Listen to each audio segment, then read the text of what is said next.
Welcome! In front of me I have Motorola Moto Watch 40 and I'm gonna show you how to enable and how to disable the Do Not Disturb mode on this watch.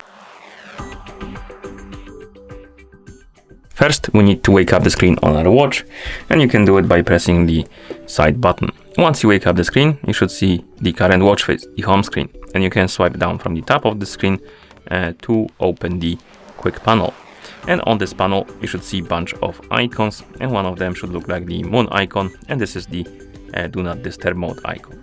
And if you want to enable the Do Not Disturb mode, simply tap on this icon. The icon will get highlighted, it will change the color, which indicates that the mode is enabled. And after that you can swipe up or press the side button to go back to watch face. And if you want to disable the mode, wake up the screen, open the quick panel, tap on the icon again. The icon will go back to the gray, maybe not gray, but it will be not highlighted anymore. It will be darker. And that indicates that the mode is disabled. And of course, once you're done, you can swipe up to close the menu or press the side button to go back to watch face. And that's how you enable and how you disable the Do Not Disturb mode on this watch. Thank you for watching. If you found this video helpful, please consider subscribing to our channel and leaving the like on the video.